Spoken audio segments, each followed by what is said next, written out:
Okay, so up on this bar right here, on the upper left-hand side of your screen, you have every one of your forms listed, and you're ready to start filling out the paperwork. The first thing, remember when I told you to go to Tools and MLS Connect in the very beginning of the setup? You had already entered the board information, your user ID for MLS, and the RETS password that you created.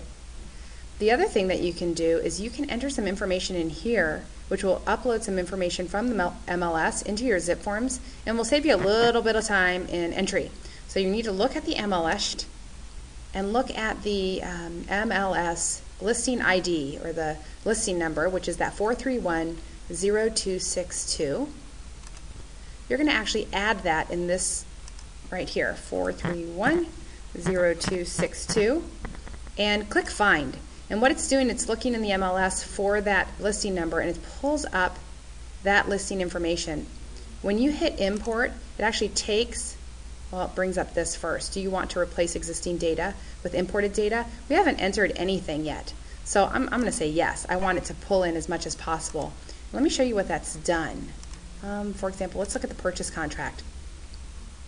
On page 2 of the purchase contract, it's pulled in the address, the city, the county, the assessor's number, the zip code. And if I skip to page 10, it's pulled in, let me roll down a little bit here, it's pulled in the cooperating agent's information right here. So it saves you a few keystrokes, and make sure that it avoids any entry errors for those things unless it's wrong in the MLS. So now we're going to actually fill in your paperwork. What you would do is you would get to that first screen and you would start entering your information. Let's go down a little bit here. It's as simple as tabbing through and typing. But I did take the time to fill one out, so I'm actually going to go back to File, and I'm going to open one that I'd already prepared.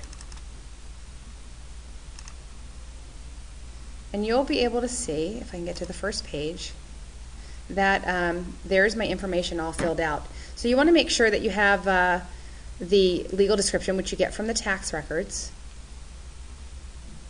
And this is the section where you're going to put the offer price, the earnest money, and in this case, the earnest money is to be applied toward the buyer's closing cost. You can also have it applied toward the down payment, however you prefer. And then there's the down payment right here.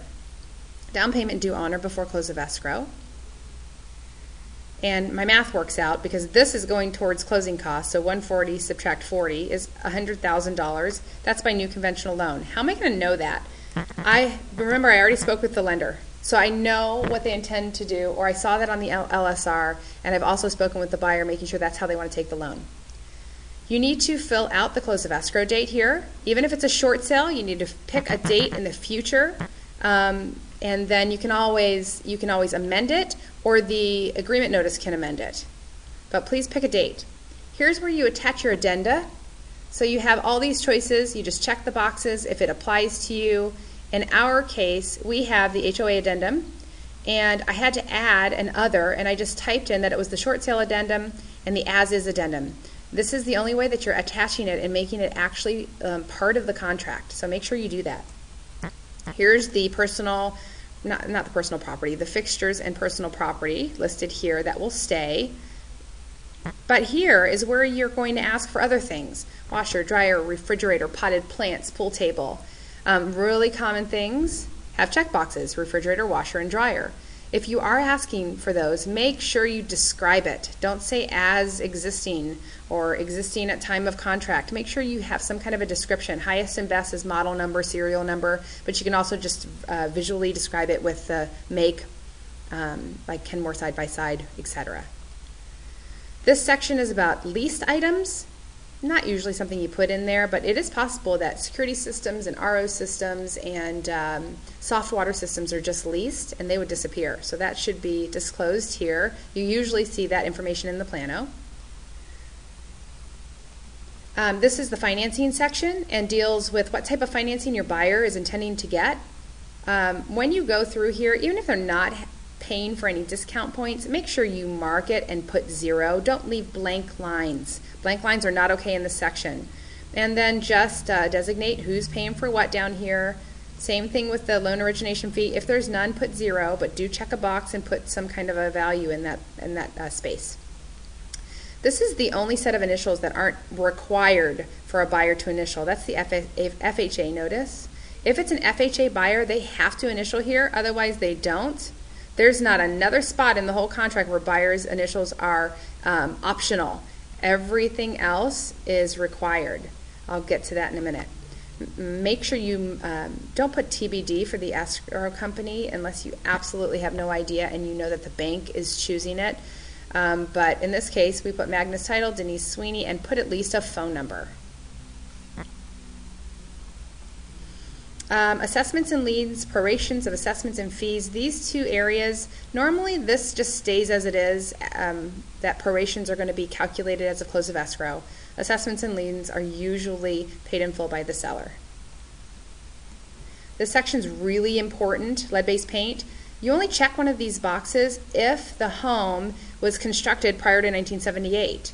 And if you check a box, these top initials need to be the ones that you use, these top ones here for your buyer. If it's 1978 or later, it's the bottom initials, and you don't check a box. Very important to get that right. We're going to make you use an addendum to correct it if you get that wrong. On the next page, buyer warranties. This is talking about verbal representations that were made to the buyer from the seller, like face-to-face conversations that you need to disclose here. Rarely do you have anything in here. I usually put none. The inspection period timeframes, they are negotiable. You can change those. You can also just leave them the same, which is the most common response. The sewer, you have to say if it's sewer or septic or some kind of alternative system. If it's a septic system, if it's not a sewer system, you're going to need some kind of other additional addendum. Let's go to the home warranty.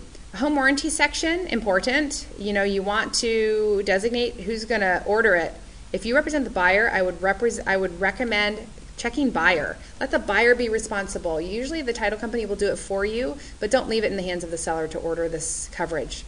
What type of coverage are you getting? You have to find that in one of their brochures. And who are you going to use? Old Republic. If your buyers don't know, put Old Republic. And the reason why I say that is if the house closes, everyone agreed to a home warranty, it was by Old Republic, but it didn't get ordered. It was a mistake. And then a month later, the hot water heater bursts. Old Republic is the only company that I know that will honor the fact that you intended to get a home warranty. Now, the buyer's going to have to pay for the home warranty, but they'll cover the hot water heater. I don't know another company who would do that. So that's a protection for your buyer. They can change their mind if they like another company, but if they don't know, put Old Republic and tell them about Old Republic. Who's paying for it right there, and how much are whoever's paying for it, what are they obligating themselves to? On this page, on page 7 of 9, this is where you can put some additional terms. This could be the buyer's agent's related to the buyer, or I want this kind of closing cost, or anything additional.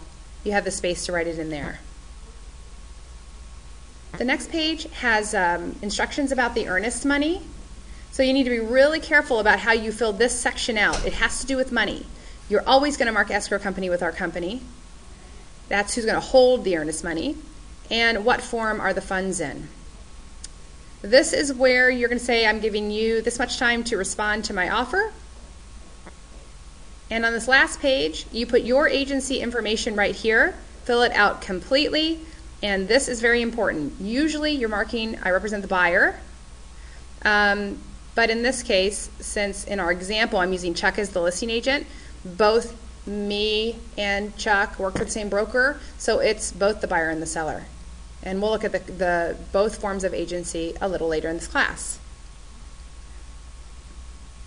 Okay, so you filled out the contract, the actual contract. We still have the other pieces of paperwork to fill out.